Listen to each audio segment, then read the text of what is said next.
They were, they don't want to be men.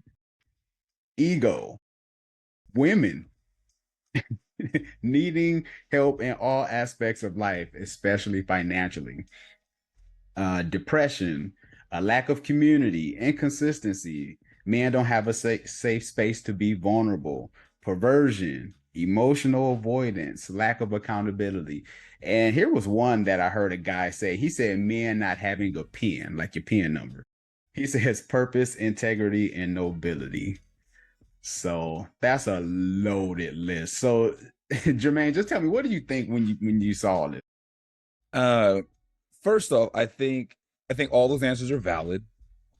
I think that all those things that there's, I mean, varying degrees of all those things probably apply to every human, not just men. But um, if the question is what do I think one of the biggest like issues? I'm a firm believer that most people don't reach their goals or aspirations, or life doesn't look like they quite want it to, due to an inability to properly self-assess.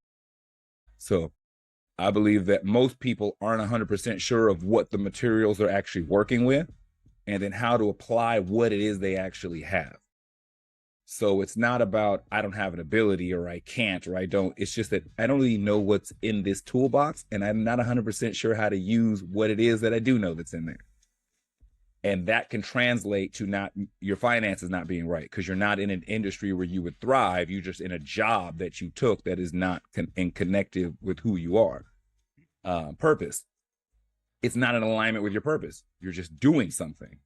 So it's hard to be passionate about it. And then you're given 70%. And then usually if you're giving 70%, you're getting 60% returns. So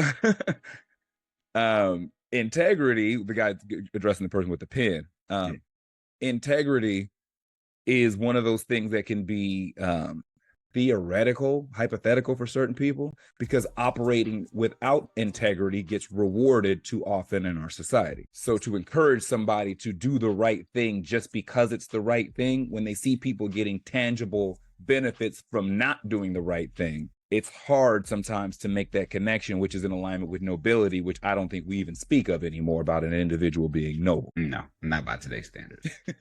Yeah, so I think that there's something to be said about all those answers that people gave. I think there's a little piece that's true.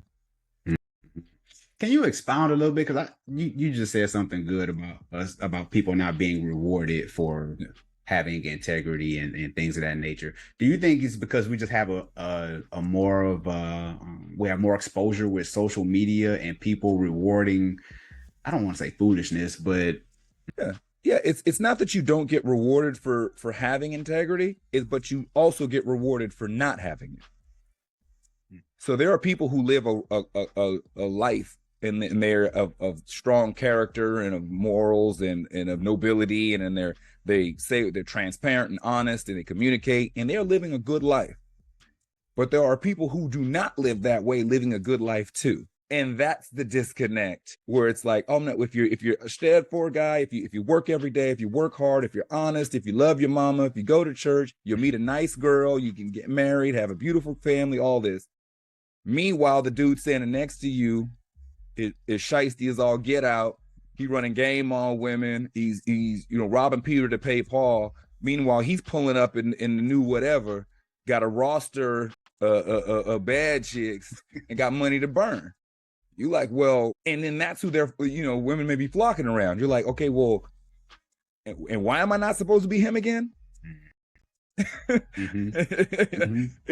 operating outside of or without integrity gets rewarded too much in this society. So I think that can cause men to become very conflicted. And if you don't have a solid base to begin with, it's very easy to get conflicted.